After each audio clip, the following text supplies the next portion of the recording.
Начнем с нашей первой остановки фильма «Солтберн». Критики были в раздоре, но интернет взорвался блестящим кастом и пикантными сценами. Давайте заглянем. Как Твиттер решил поддразнить иммигрантские посты и стал создателем новых абсурдных тенденций. Давайте узнаем. В феврале 2024 года появился новый шаблон приколов в социальных сетях, который стал известен как «Нация рабов, котов и рыбов» автором релизов. Он решил пошутить на тему иммигрантских постов, которые часто осуждают оставшихся в России. В своем твите он написал: «А быстро, я смотрю, все смирились с тем, что теперь темнеет в 6 и холодно. Нация рабов». Этот пост стал вирусным, и пользователи Твиттера начали подхватывать шутку, создавая свои вариации, такие как «Нация котов», «Нация рыбов» и так далее. Расскажем, как пользователи играют с абсурдом и создают свои теки, делая этот момент неповторимо смешным.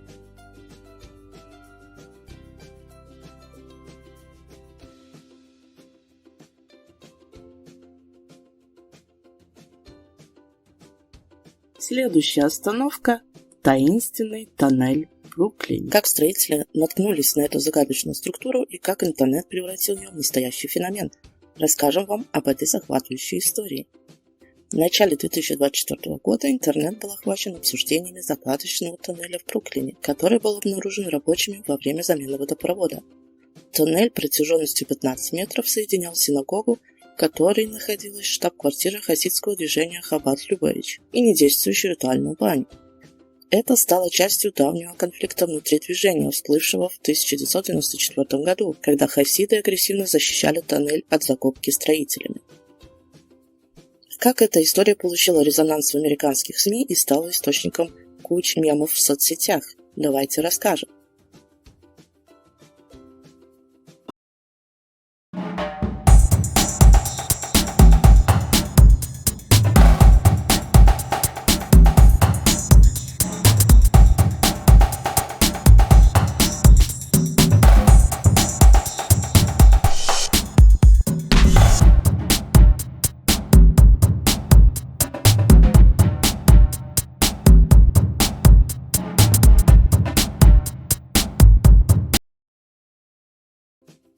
Следующий пункт – Стивен Хокинг на вечеринке Джеффри Эпштейна.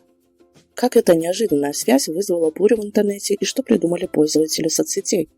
Давайте окунемся в этот удивительный момент. В январе 2024 года внимание общественности привлек список Джеффри Эпштейна, обвиняемого в проституции. Суд раскрыл показания свидетельниц по делу финансиста и более 150 имен тех, кто фигурировал в расследовании и был связан с ним. В списках фигурировало имя физика Стивена Хокинга. Он был на острове Эпштейн в 2005 году на барбекю. Интернет взорвался шутками и мемами о том, как Хокинг мог бы участвовать в этих сценах, сами понимаете, каких. Как интернет решил пошутить на этот раз и какие мемы появились в результате? Давайте разберемся.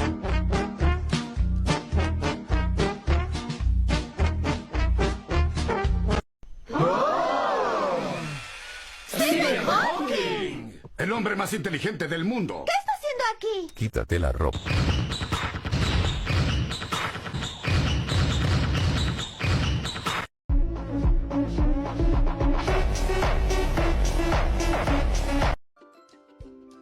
А теперь возвращаемся к моде с меховыми шапками-ушанками. Как Твиттер превратил этот старый тренд в новый вирусный вызов. Давайте вместе посмеемся над этим забавным трендом. Мем с меховыми шапками-ушанками стал популярным на Твиттере в начале 2024 года. Пользователи начали подставлять новые модные слова вместо более привычных и совсем забытых, создавая смешные и креативные комбинации. Например, вместо «зарплата» – «получка», что привело к множеству забавных ассоциаций. Какие слова заменяли пользователь и как это стало новым трендом в соцсетях? Давайте разберемся.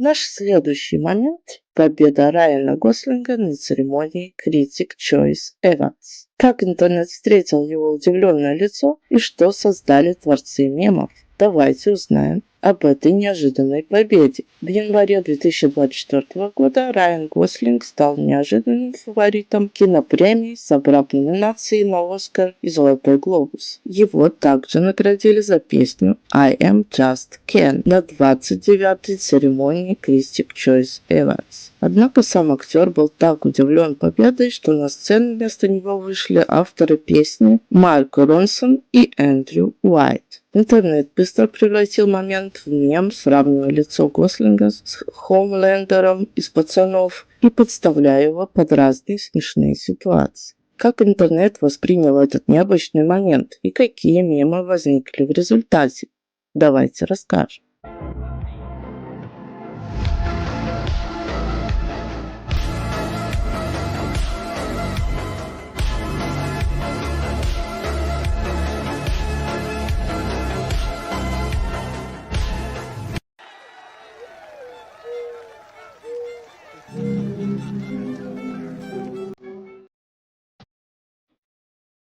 Следующая остановка – история с котами в китайских будках.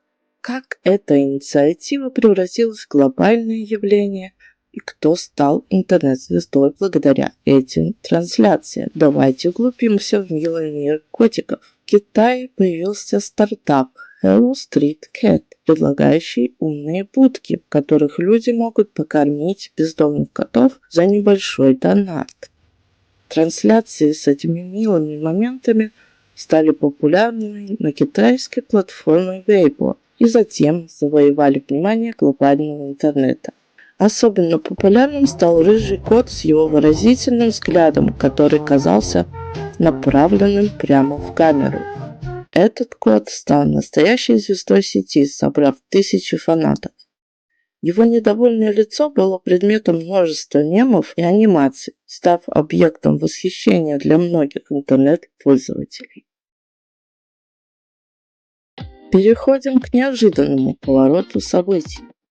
Очередной кринж-тренд от айтишника Александра Жадана.